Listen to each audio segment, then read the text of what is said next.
Welcome to Arjuna Government Exams Quiz. Today's current affairs. Let's begin. Arjuna सरकारी परीक्षा quiz में आपका स्वागत है। आज की करंट अफेयर्स। चलिए शुरू करते हैं। Question 1. If x plus 1 slash x is equal to 3, then what is the value of x2 plus 1 x2? यदि x plus 1 x3 है, तो x2 plus 1 x2 का मान क्या है?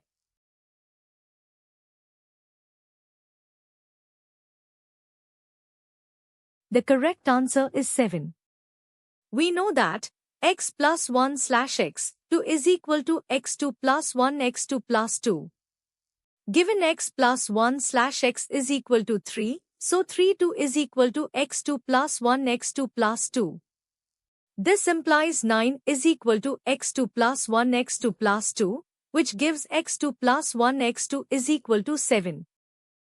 सही उत्तर है 7। हम जानते हैं कि x plus 1x, 2x2 plus 1x2 plus 2 दिया गया है x plus 1x3, तो 3 2x2 plus 1x2 plus 2।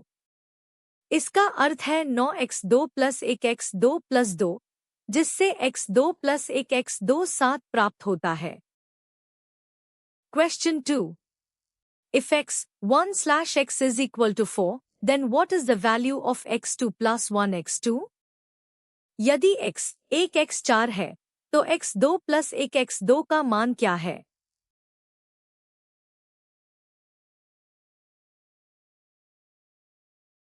The correct answer is 18. We know that x1 slash x2 is equal to x2 plus 1 x2, 2. Given x1 slash x is equal to 4, so 4 2 is equal to x2 plus 1 x2, 2. This implies 16 is equal to x2 plus 1 x2, 2, which gives x2 plus 1 x2 is equal to 18. सही उत्तर है 18। हम जानते हैं कि x 1x, 2x2 plus 1x2, 2 दिया गया है x 1 x4, तो 4 2x2 plus 1x2, 2। इसका अर्थ है 16x2 plus 1x2, 2, जिससे x2 plus 1x2 18 प्राप्त होता है। Question 3. What is the slope of the line passing through the points 2, 3 and 4, 7? बिंदुओं 2, 3 और 4, 7 से होकर गुजरने वाली रेखा का ढलान, स्लोप, क्या है?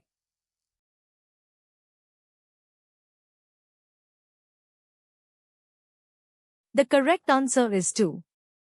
The slope, m, of a line passing through 2 points, x1, y1, and x2, y2, is given by the formula m is equal to y2, y1, x2, x1. For points 2, 3, and 4, 7, m is equal to 7 to 3, 4 to 2, is equal to 4 divided by 2 equals 2. सही उत्तर है दो बिंदुओं x1, y1 और x2, y2 से गुजरने वाली रेखा का ढलान m, सूत्र m, y2, y1 बटा x2, x1 द्वारा दिया जाता है। बिंदुओं 2, 3 और 4, 7 के लिए m 7 से 3 बटा 4 से 2, 4 बटा 2, 2। Question 4. What is the y-intercept of the linear equation 3x plus 4y is equal to 12? रैखिक समीकरण 3x plus 4y 12 का अवरोधन y-intercept क्या है?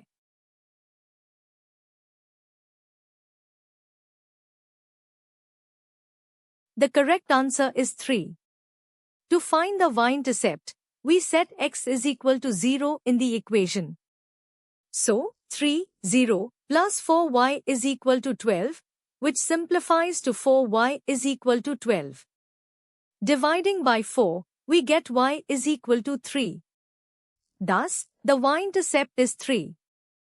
सही उत्तर है 3 अवरोधन ज्ञात करने के लिए हम समीकरण में x शून्य रखते हैं। तो 3 0 प्लस 4y12, जो सरल होकर 4y12 हो जाता है। 4 से भाग देने पर हमें y3 प्राप्त होता है। अतः अवरोधन 3 है। Question 5. Which state recently announced the expansion of its मुख्यमंत्री तीर्थ यात्रा योजना स्कीम? हाल ही में किस राज्य ने अपनी मुख्यमंत्री तीर्थ यात्रा योजना का विस्तार करने की घोषणा की है?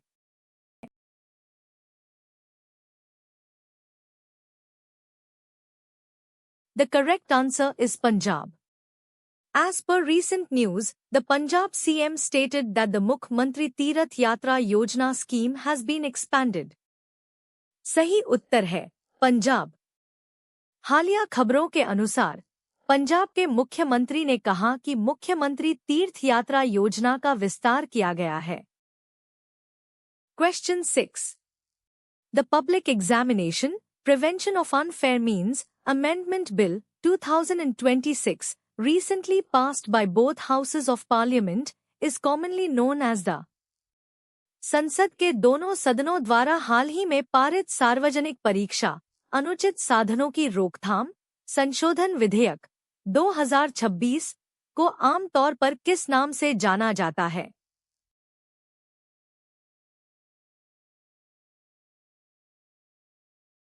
The correct answer is Anti-Paper Leak Bill. The Public Examination, Prevention of Unfair Means, Amendment Bill 2026 aims to prevent unfair means in public examinations and is widely referred to as the Anti-Paper Leak Bill. सही उत्तर है नकल विरोधी विधेयक। सार्वजनिक परीक्षा अनुचित साधनों की रोकथाम संशोधन विधेयक 2026 का उद्देश्य सार्वजनिक परीक्षाओं में अनुचित साधनों को रोकना है और इसे व्यापक रूप से नकल विरोधी विधेयक के रूप में जाना जाता है। Question 7. Which Indian state has recently banned the sale and use of analog paneer across the state? हाल ही में किस भारतीय राज्य ने पूरे राज्य में एनालॉग पनीर की बिक्री और उपयोग पर प्रतिबंध लगा दिया है?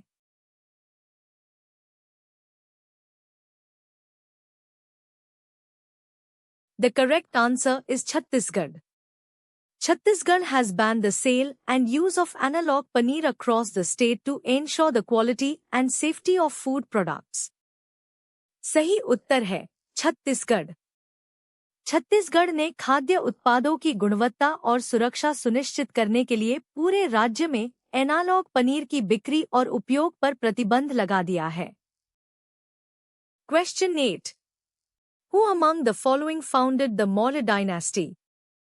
निम्नलिखित में से किसने मौर्य वंश की स्थापना की थी?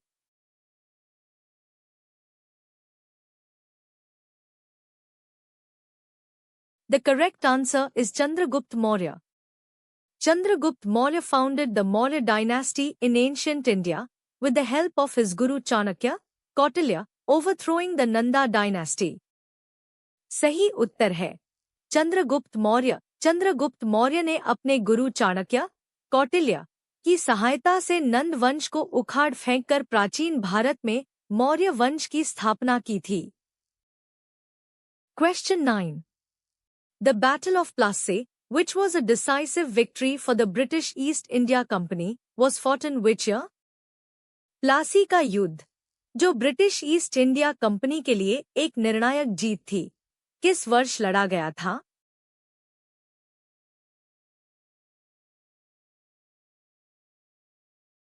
The correct answer is 1757. The Battle of Plassey was fought on 23rd June 1757 between the forces of the British East India Company led by Robert Clive and the Nawab of Bengal, Siraj-ud-Daulah. This battle marked the beginning of British dominance in India. सही उत्तर है 1757। प्लासी का युद्ध 23 जून 1757 को Robert Clive के नेतृत्व वाली British east India company की सेना और बंगाल के नवाब सिराजुद्दौला की सेना के बीच लड़ा गया था। इस युद्ध ने भारत में ब्रिटिश प्रभुत्व की शुरुआत को चिह्नित किया। Question 10. Which article of the Indian Constitution ensures equality before law and equal protection of laws? भारतीय संविधान का कौन सा अनुच्छेद कानून के समक्ष समानता और कानूनों का समान संरक्षण सुनिश्चित करता है?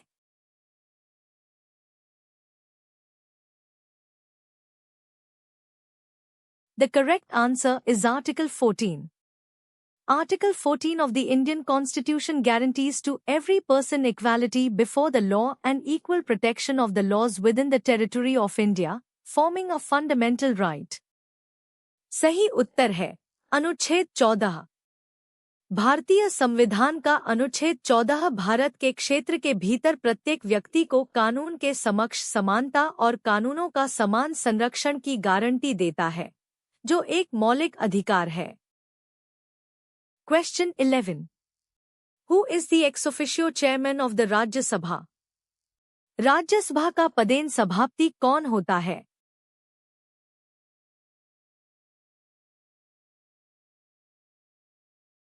The correct answer is the Vice President of India.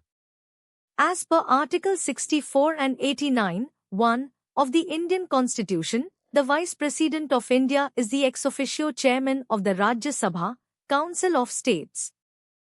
सही उत्तर है भारत के उपराष्ट्रपति। भारतीय संविधान के अनुच्छेद 64 और 89(1) के अनुसार भारत के उपराष्ट्रपति राज्यसभा, राज्यों की परिषद के पदेन सभापति होते हैं। Question 12. Which of the following is the highest peak in the Aravalli Range? निम्नलिखित में से कौन अरावली पर्वतमाला की सबसे ऊंची चोटी है?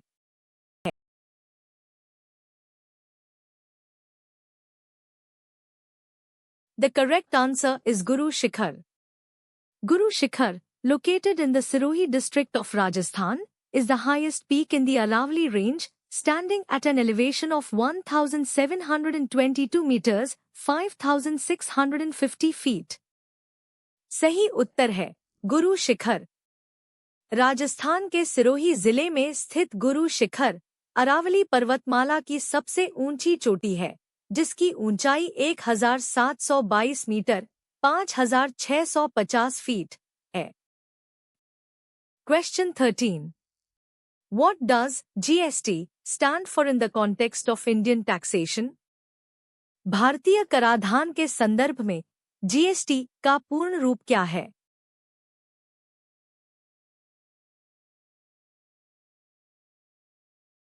The correct answer is Goods and Services Tax. GST stands for Goods and Services Tax, which is an indirect tax or consumption tax used in India on the supply of goods and services. It was implemented on 1st July 2017. सही उत्तर है वस्तु एवं सेवा कर। GST का पूर्ण रूप वस्तु एवं सेवा कर, Goods and Services Tax है, जो भारत में वस्तुओं और सेवाओं की आपूर्ति पर लगाया जाने वाला एक अप्रत्यक्ष कर या उपभोग कर है। इसे 1 जुलाई 2017 को लागू किया गया था। Question 14. Which of the following non-metal is commonly used in the lead of pencils? निम्नलिखित में से कौन सा अधातु आमतौर पर पेंसिल की नोक में प्रयोग किया जाता है?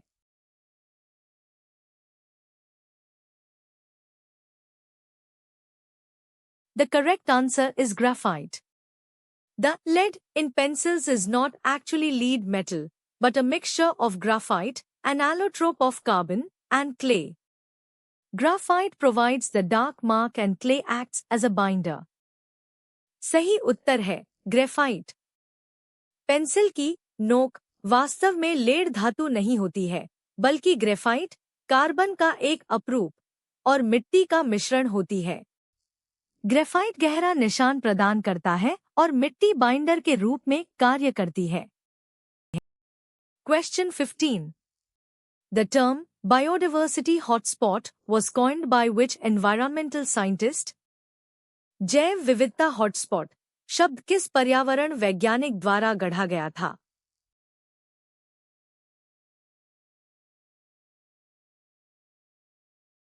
The correct answer is Norman Myers. The concept of biodiversity hotspots was first introduced by British environmental scientist Norman Myers in 1988 and 1990. These are regions with high levels of endemic species that are under significant threat from human activities. सही उत्तर है Norman Myers. जैव विविधता hotspot की अवधारणा पहली बार British पर्यावरण वैज्ञानिक Norman Myers द्वारा 1988 और 1990 में प्रस्तुत की गई थी। ये ऐसे क्षेत्र हैं जिनमें स्थानिक प्रजातियों का उच्च स्तर होता है और जो मानवीय गतिविधियों से महत्वपूर्ण खतरे में हैं। Thanks for watching. Subscribe to Arjuna government exams quiz for a new quiz every day. देखने के लिए धन्यवाद। हर दिन नई क्विज के लिए अर्जुना सरकारी परीक्षा क्विज को सब्सक्राइब करें।